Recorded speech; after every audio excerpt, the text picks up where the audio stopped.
Good evening. Tonight we're reading Persuasion by Jane Austen. Chapter 5. On the morning appointed for Admiral and Mrs. Croft's seeing Kellynch Hall, Anne found it most natural to take her almost daily walk to Lady Russell's and keep out of the way till all was over, when she found it most natural to be sorry that she had missed the opportunity of seeing them. This meeting of the two parties proved highly satisfactory and decided the whole business at once.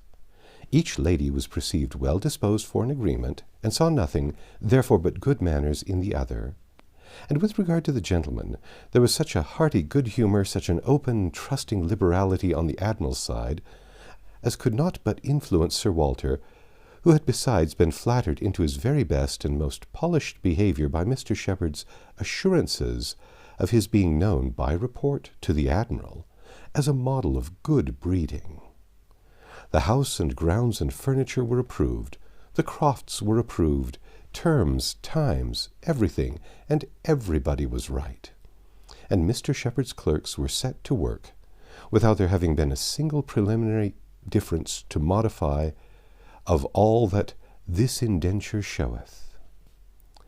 Sir Walter, without hesitation, declared the Admiral to be the best-looking sailor he had ever met, and went so far as to say that if his own man might have had the arranging of his hair, he should not be ashamed to be seen with him anywhere. And the Admiral, with sympathetic cordiality, observed to his wife as they drove back through the park, "I thought we should soon come to a deal, my dear, in spite of what they told us at Taunton. The baronet will never set the Thames on fire, but there seems no harm in him." Reciprocal compliments which would have been esteemed about equal. The Crofts were to have possession at Michaelmas, and as Sir Walter proposed removing to Bath in the course of the preceding month, there was no time to be lost in making every dependent arrangement. Lady Russell, convinced that Anne would not be allowed to be of any use or any importance in the choice of the house which they were going to secure, was very unwilling to have her hurried away so soon, and wanted to make it possible for her to stay behind till she might convey her to Bath herself after Christmas.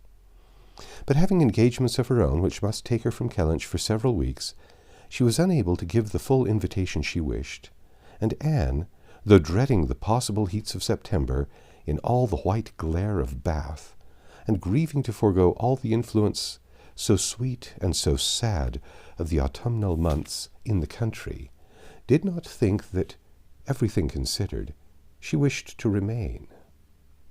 It would be most right and most wise, and therefore must involve least suffering, to go with the others. Something occurred, however, to give her a different duty. Mary, often a little unwell, and always thinking a great deal of her own complaints, and always in the habit of claiming Anne when anything was the matter, was indisposed, and foreseeing that she should not have a day's health all the autumn, entreated, or rather required her, for it was hardly entreaty, to come to Uppercross Cottage and bear her company as long as she could want her, instead of going to Bath. "I cannot possibly do without Anne," was Mary's reasoning, and Elizabeth's reply was, "Then I am sure Anne had better stay, for nobody will want her in Bath." To be claimed as a good, though in an improper style, is at least better than being rejected as no good at all, and Anne, glad to be thought of some use, glad to have anything marked out as a duty, and certainly not sorry to have the scene of it in the country, and her own dear country, readily agreed to stay. This invitation of Mary's removed all Lady Russell's difficulties, and it was consequently soon settled that Anne should not go to Bath till Lady Russell took her, and that all the intervening time should be divided between Uppercross Cottage and Kellynch Lodge. So far all was perfectly right, but Lady Russell was almost startled by the wrong of one part of the Kellynch Hall plan, when it burst upon her, which was Mrs. Clay's being engaged to go to Bath with Sir Walter and Elizabeth, as a most important and valuable assistant to the latter in all the business before her. Lady Russell was extremely sorry that such a measure should have been resorted to at all, wondered, grieved, and feared, and the affront it contained to Anne, in Mrs. Clay's being of so much use while Anne could be of none, was a very sore aggravation. Anne herself was become hardened to such affronts, but she felt the imprudence of the arrangement quite as keenly as Lady Russell. With a great deal of quiet observation, and a knowledge, which she often wished less, of her father's character, she was sensible that results the most serious to his family from the intimacy were more than possible. She did not imagine that her father had at present an idea of the kind. Mrs. Clay had freckles, and a projecting tooth, and a clumsy wrist, which he was continually making severe remarks upon her in absence.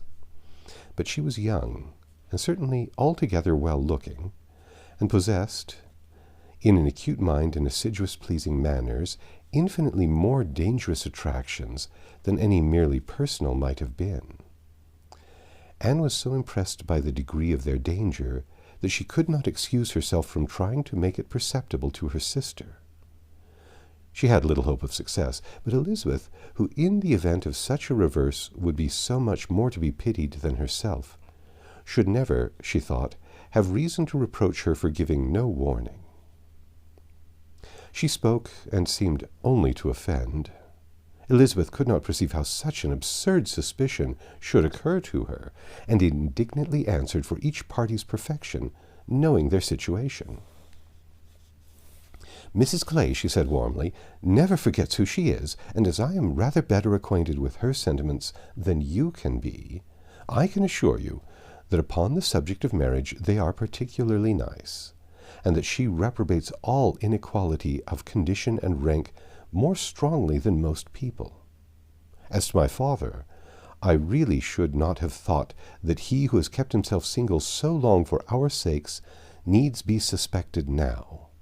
If Mrs. Clay were a very beautiful woman, I grant you it might be wrong to have her so much with me. Not that anything in the world, I am sure, would induce my father to make a degrading match, but he might be rendered unhappy.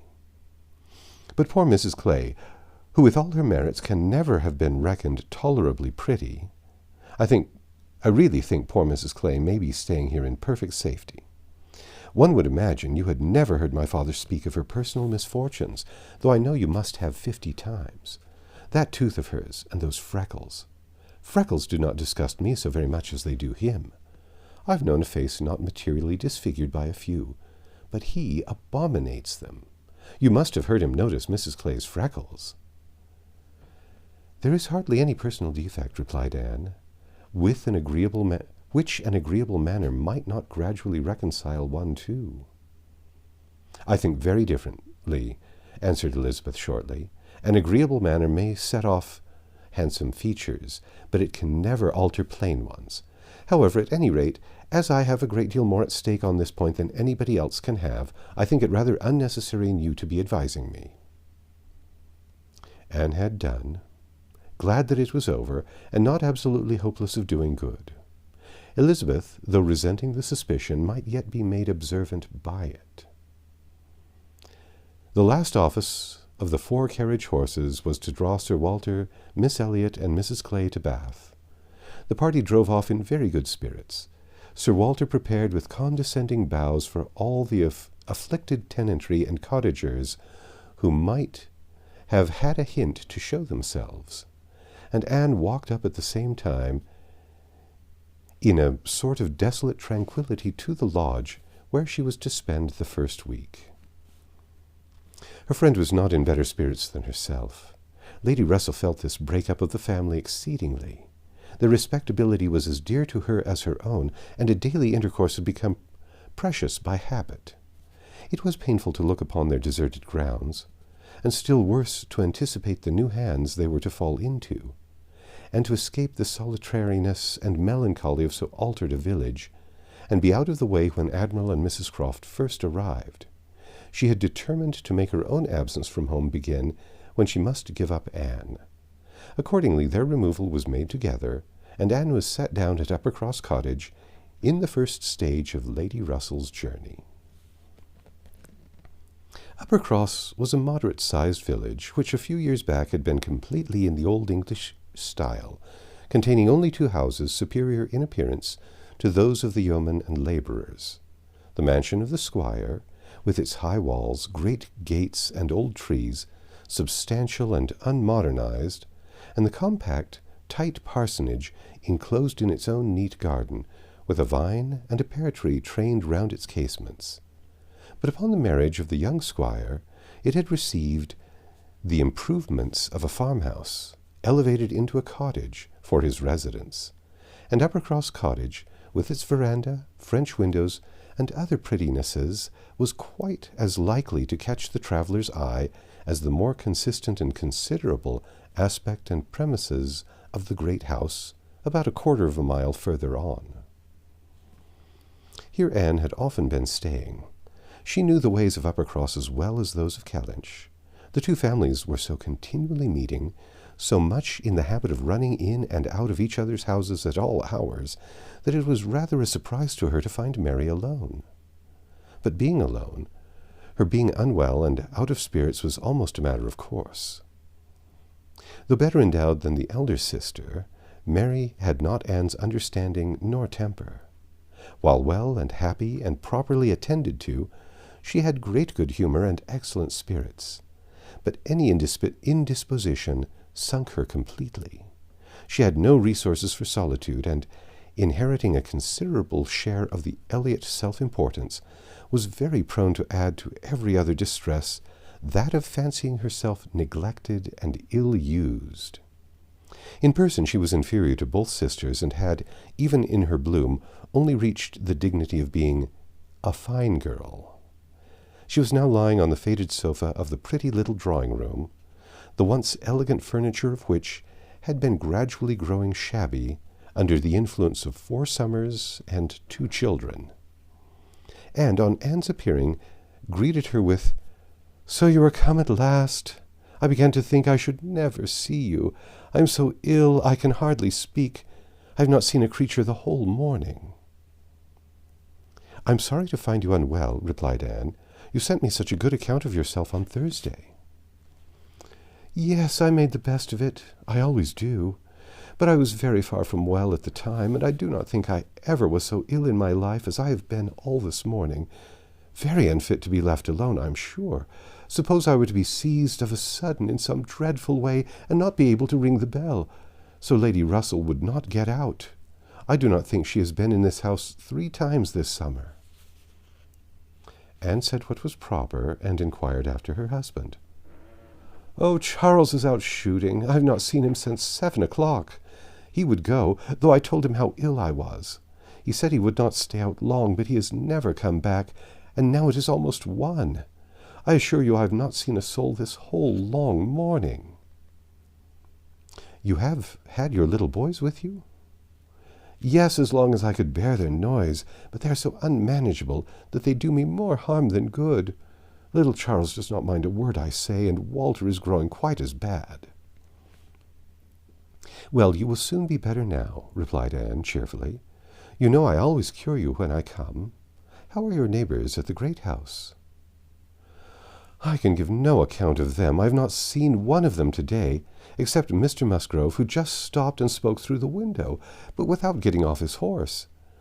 And though I told him how ill I was, not one of them have been near me. It did not happen to suit the Miss Musgroves, I suppose, and they never put themselves out of their way." "You will see them yet, perhaps, before the morning is gone. It is early." "I never want them, I assure you. They talk and laugh a great deal too much for me. Oh, Anne, I am so very unwell. It was quite unkind of you not to come on Thursday." "My dear Mary, recollect what a comfortable account you sent me of yourself.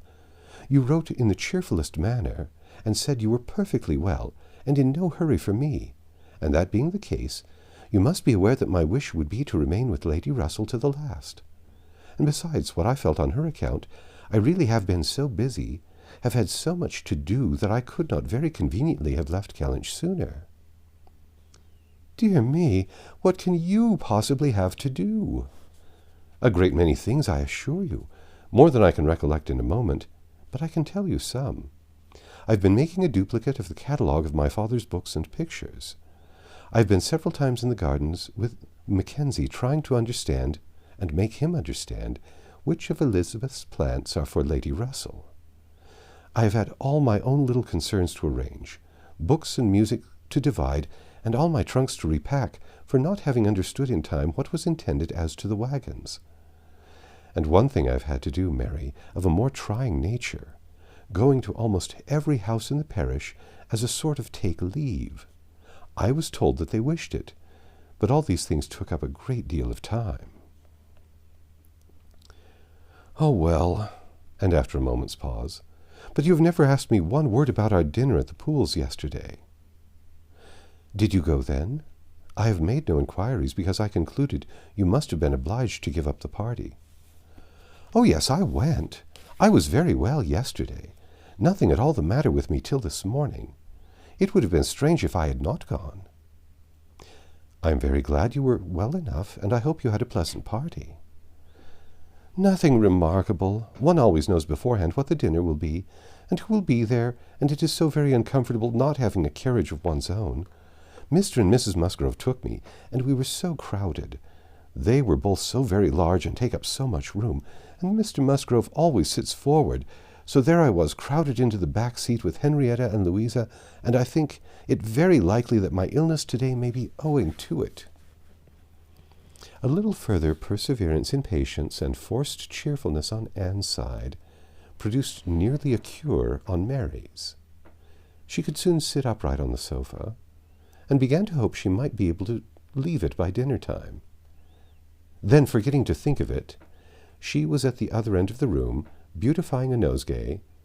Then she ate her cold meat, and then she was well enough to propose a little walk.